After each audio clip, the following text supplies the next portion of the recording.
Hello बच्चों, चलिए प्रश्न को पढ़ते हैं। बेंजीन वलय के कार्बन में किस प्रकार का संकरण होता है। तो आइए सबसे पहले प्रश्न की मुख्य अवधारणा पे बात करते हैं। मुख्य अवधारणा में हम संकरण के बारे में जानेंगे।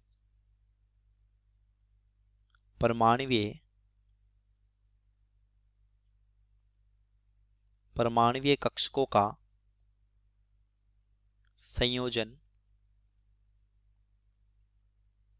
संकरण कहलाता है। परमाणुवीय कक्षकों का संयोजन संकरण कहलाता है। जितने कक्षक संकरण में शामिल होंगे या संकरण में भाग लेंगे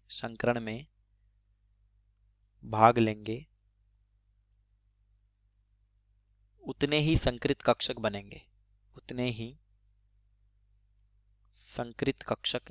तो चलिए संकरण का निर्धारण करते हैं। संकरण के निर्धारण के लिए संकरित कक्षकों की संख्या देखी जाती है। संकरित कक्षकों की संख्या, इसको n से लिख देते हैं। तो संकरित कक्षकों की संख्या होती है सिग्मा बंध, केंद्रीय परमाणु के चारों तरफ सिग्मा बंध प्लस एकाकी युग्म यानी कि लोन पेयर। अब अगर n का मान 1 हो, एक कक्षक के संयोजन का कोई मतलब नहीं, कोई संकरण नहीं होगा। n का मान 2 हो तो इस स्थिति में sp संकरण होगा, यानी एक s और एक p कक्षक संयोजित हो रहे। n का मान 3 हो, इस स्थिति में sp2 संकरण होगा। n का मान 4 हो, sp3 संकरण होगा।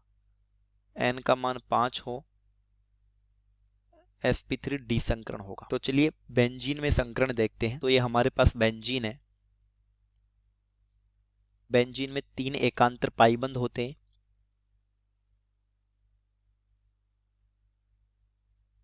देखिए बेंजीन के 6 कार्बन दिखा रहा हूं।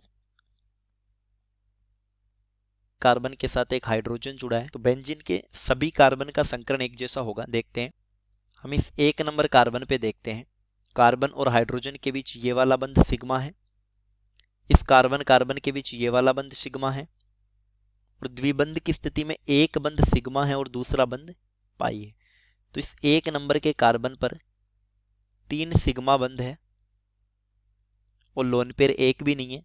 तो इस स्थिति में n का मान आ गया 3 और n का 3 मान होने पर संकरण होता है sp2। सभी कार्बन की यही स्थिति है। तो हम कह सकते हैं बेंजीन के प्रत्येक कार्बन का संकरण sp2 होता है। तो चलिए हमने संकरण निर्धारण और बेंजीन में कार्बन का संकरण देखा। उम्मीद करता हूं प्रश्न समझ आया होगा। धन्यवाद।